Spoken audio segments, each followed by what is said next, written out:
Hello, welcome to week 2 of Political Ideologies. This week we'll delve into life in the democratic Athenian city-state. In order to do this, I'll focus on some history, setting the scenes for the readings you will do, including Thucydides' Melian dialogues and his description of Pericles' funeral oration. This lecture is in 2 parts. The first part is going to talk more generally about the Athenian city-state. The second part will get into descriptions of the life of the philosophers we're going to be looking at, Socrates, Plato, and Aristotle. As I mentioned, much of these lectures are based in history, and I'm not a historian. Therefore, I've taken a lot of this information from different places on the web. Sources are listed in the final slide of this presentation. I thank especially Stephen Kreis, whose work is reflected heavily in these slides. When we think of Athens, featured in this photo, we're typically thinking of Athens in the 5th century BC, or the Classical Age. This is the age of the great dramatists, such as Sophocles, Euripides, and Aeschylus, and of fantastic philosophers, Socrates, Plato, and Aristotle. Athens wasn't always great. When it began in the 6th century, it was a small collection of ragtag villages in some of the poorest agricultural land in all of Greece. Only grapes and olives provided early Athenians with a livelihood and trade. The distance between the haves, the ruling aristocratic trading families, and the have-nots, the peasants who worked the land, was great. Feudal oppression grew and grew, so great that it looked like the city and surrounding areas would collapse under their weight. In 594 BC, however, the leaders of the middle class recruited a merchant named Solon to accept leadership of the city and restore prosperity. Solon began by canceling all debts and freeing everyone who had been enslaved on account of their debt. He then drafted a constitution in which the population was divided into 4 classes based entirely on economic worth. The highest, the aristocracy, still retained the greatest power, but the lowest were made exempt from taxes. In 507 BC, Cleisthenes established what many call the world's first democracy, when he decreed that all free men would be permitted to vote. This, of course, falls short of complete democracy, excluding not only women, but slaves and many immigrants. But we can't judge Athens too harshly. In fact, the U.S. did not free its slaves until 1865 with the 13th Amendment, and women in the U.S. didn't vote until 1919. Athens never managed to unite all of Greece. However, its culture was unchallenged. Trade routes from the Aegean brought men and ideas from everywhere to the great cultural center. W.H. Auden states, "Had Greek civilization never existed, we never would have become fully conscious, which is to say that we never would have become, for better or worse, fully human." Importantly for our purposes, the 5th century BC is also a time in which the Greeks conducted a great experiment in direct democracy, rule through councils of citizens. We see here a model of Athenian democracy. In Athens, people did not elect representatives to vote on their behalf. There was no electoral college, but they voted on legislation themselves.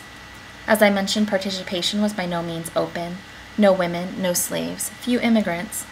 But the in-group of participants was constituted without reference to economic class, and the scale of participation was truly phenomenal.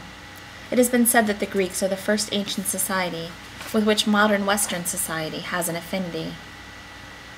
The Greeks were clearly a people who warred and enslaved people. They often did not live up to their own ideals. However, their achievement in the areas of art, architecture, poetry, science, mathematics, philosophy, and government were of the highest order. Western thought begins with the Greeks, who first defined man as an individual with the capacity to use his reason. They rose above superstition and discovered a means to give rational order to nature and to human society. The Greeks also created the concept, if indeed they didn't live the reality, of political freedom. The state was conceived as a community of free citizens who made laws in their own interests. As a direct democracy, Athenian citizens typically discussed, debated, and voted on issues that affected them directly. This Greek discovery that man, in the form of the citizen, was capable of governing himself was a profound one. Underlying this achievement was humanism. The Greeks expressed a belief in the worth, significance, and dignity of the individual. They believed man should develop his personality fully in the city-state, and this development would in turn create a sound city-state as well. The pursuit of excellence, or arete, was paramount. This aspiration required effort, discipline, and intelligence.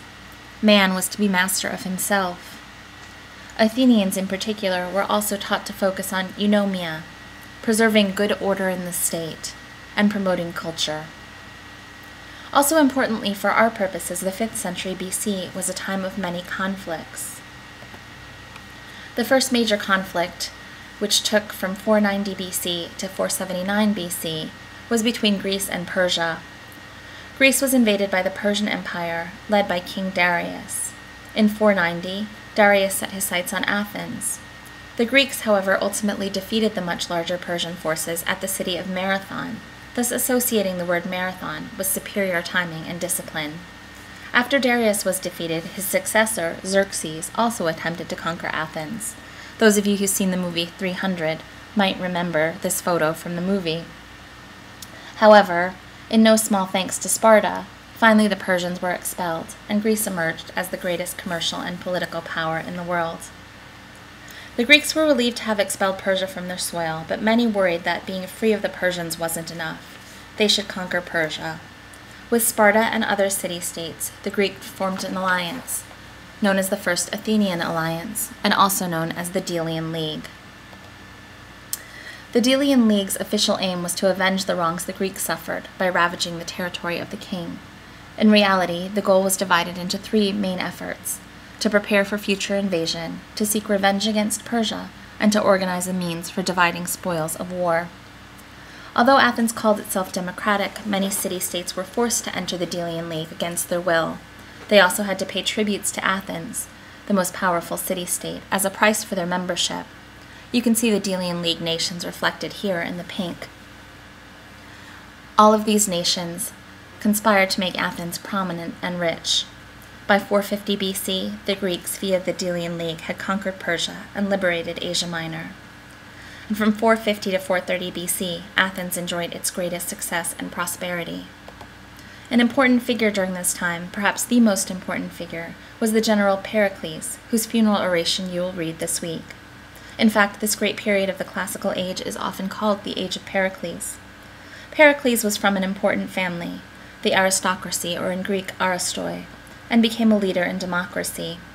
You can see a photo of a bust of him here. Reportedly, he always wore that helmet because he was concerned with his egg-shaped head. As a leader, Pericles was known for offering benefits to the common people, which made him very, very popular. For example, he used funds from the Delian League to institute public works projects to rebuild great structures, giving jobs to average people in the city-state.